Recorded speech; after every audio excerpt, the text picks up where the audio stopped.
Hello বন্ধুরা, মোহনার দিকের আরও একটি নতুন ব্লগে তোমাদেরকে অনেক অনেক স্বাগত। আর আজ তোমাদের সাথে শেয়ার করছি একটা পনিরের রেসিপি। আর আজ আমি বানাচ্ছি শাহি পনির। তো শাহি পনিরটা আমি কিভাবে বানাচ্ছি প্লিজ তোমরা পুরো ভিডিওটা দেখো, কেমন? তো দেখো, প্রথমে আমি মশলাটা তৈরি করে নেবো। তার জন্য অল্প একটু তেল দিয়েছি ফ্রাইং প্যানে, দিয়ে তারপর এর মধ্যে আমি সমস্ত মশলাগুলি এক এক করে দেব। যেমন পেঁয়াজ দিচ্ছি প্রথমে, তারপরে এখানে দেব টমেটো, একটা টমেটো কেটে রেখেছি সেটা দিয়ে দিচ্ছি। তারপর এখানে দিচ্ছি আদা রসুন, আর দিচ্ছি কাজু। এবারে পরিমাণগুলো যে যেরকম পনির রান্না করবে সেরকম নেবে। এবারে আমার যেহেতু 200 গ্রামের একটা পনির আছে, তো আমার এই মশলাটাতেই হয়ে যাবে। তো দেখো, এটাকে লো আছে একটু ধীরে সুস্থে কিন্তু এটাকে ভেজে নিতে হবে, কারণ আঁচটা বাড়িয়ে দিলে এখানে কিন্তু মশলাটা পুড়ে যাওয়ার ভয় আছে, আর পুড়ে গেলে কিন্তু টেস্টটা চেঞ্জ হয়ে যাবে। তো দেখো,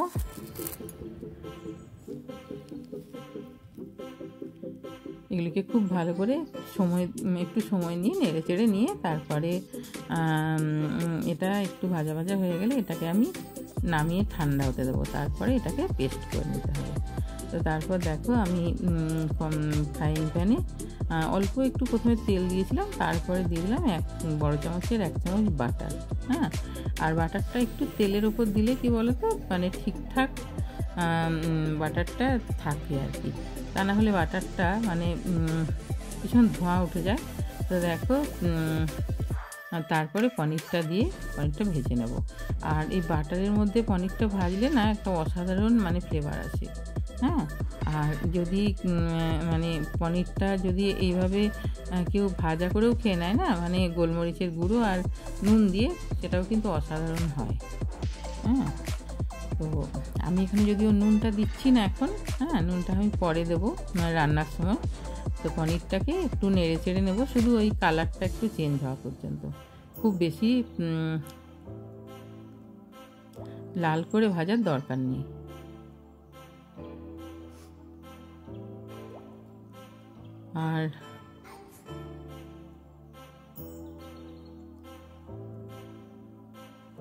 আর বাটার দিয়ে পনির ভাজার টেস্টটা যেরকম সুন্দর না, রান্নাটাও সেরকম ভালো হয় আর কি। তো দেখো, এটা আমি মোটামুটি এটা আমার হয়ে গেছে। এবারে একটা প্লেটের মধ্যে এটাকে পনিরগুলোকে আমি তুলে নেব। খুব বেশি লাল বললাম না, করবো না, শুধু একটু কালারটা চেঞ্জ হয়েছে। এবার এগুলোকে সমস্ত তুলে নিচ্ছি। তুলে নিয়ে তারপরে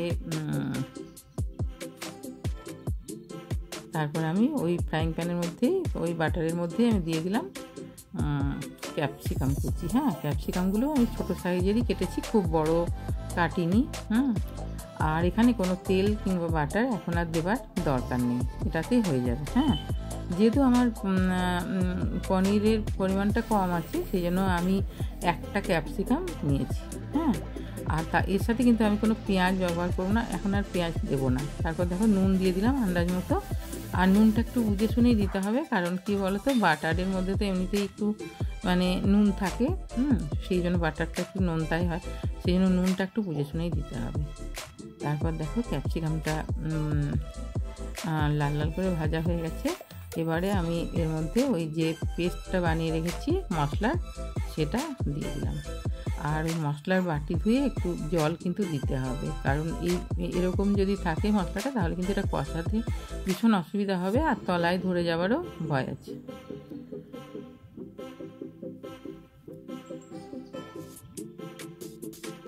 দেখো, মশলার বাটি ধোয়ার জল আমি দিয়ে দিলাম। দিয়ে তারপরে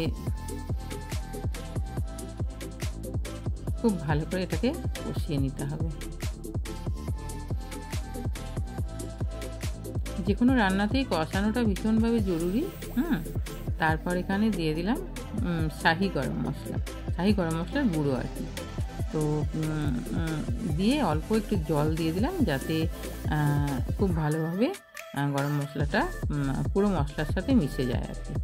তো দেখো, দিয়ে এটাকে খুব ভালো করে নেড়ে চেড়ে নিচ্ছি। আর শাহি গরম মশলার তো একটা খুবই সুন্দর টেস্ট থাকে, তবুও মানে উগ্র গন্ধ আমি সহ্য করতে পারি না বলে আমি সবসময় যে কোনো রান্নাতে গরম মশলা সবসময় কষানোর সময়ই দিই। হ্যাঁ, এবারে তোমরা নামানোর আগেও অবশ্যই এটা দিতে পারো। হ্যাঁ, তো তারপর দেখো অল্প জল দিয়ে এটাকে আমি কষাবো।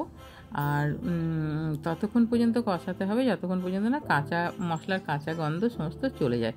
যদিও আমি মশলাটাকে একটু ভেজে নিয়ে তারপরে এটাকে পেস্ট করেছি, তবুও এটা আরও কিছুক্ষণ কিন্তু এটা কষাতে হবে।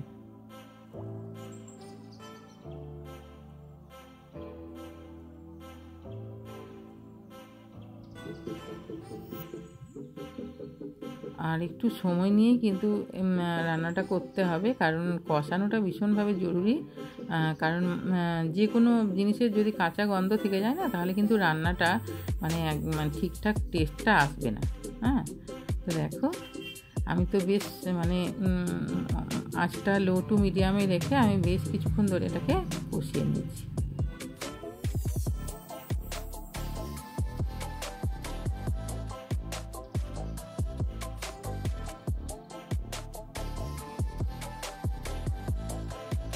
আর এই রান্নাটা কিন্তু রুটি পরোটার সাথে যেরকম যায়, সেরকম ফ্রায়েড রাইসের সাথে পোলাওয়ের সাথেও খুব ভালো যায়।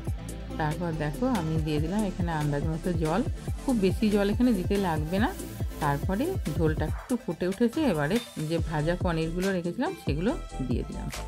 হ্যাঁ, দিয়ে তারপরে এটাকে ভালো করে পনিরগুলোকে ভালো করে মশলার সাথে মিশিয়ে নেব।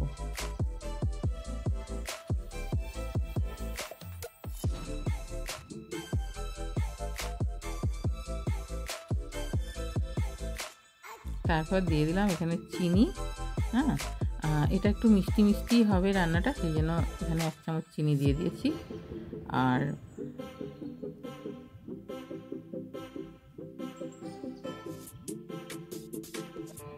দেখো এটা ফুটে গেছে। আর এটা এরপর নামানোর আগে দিয়ে দিলাম আবার 1 চামচ বাটার।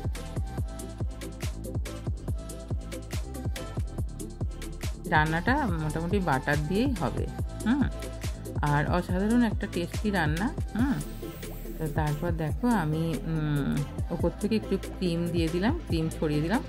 আর এতটাই সুন্দর খেতে হয়েছে যে কী বলবো তোমাদের। তবে হ্যাঁ, লঙ্কাটা আমি এখানে স্কিপ করেছি, এবার তোমরা কিন্তু লঙ্কাটা দিতে পারো। লঙ্কাটা অবশ্যই দিও, লঙ্কাটা কিন্তু আমি দিইনি। হ্যাঁ, এবারে এই যে দেখো হয়ে গেছে আমার শাহি পনির রেসিপি, শাহি পনির রান্না। তো আমার আজকের রেসিপিটি যদি ভালো লাগে তোমাদের, তাহলে অবশ্যই একটা লাইক দিও, কমেন্ট করো। আর আমার চ্যানেলে নতুন বন্ধু হলে অবশ্যই চ্যানেলটাকে সাবস্ক্রাইব করে দিও, কেমন? আর পাশে থাকা বেল আইকনটা প্রেস করে দিও, যাতে আমি নতুন নতুন ভিডিও আপলোড করলে তোমরা সবার আগে নোটিফিকেশানটা পেয়ে যাও। আর এইভাবে একবার পনিরটাকে রান্না করে দেখো। আমি তো বললাম রেস্টুরেন্টের স্বাদকেও কিন্তু হার মানাবে, এত ভালো এটা খেতে হয়। আর বাচ্চারাও এটা খুব পছন্দ করবে। হ্যাঁ, তো সবাই খুব ভালো থাকবে। দেখা হবে আরও একটি নতুন ব্লগে। বাই।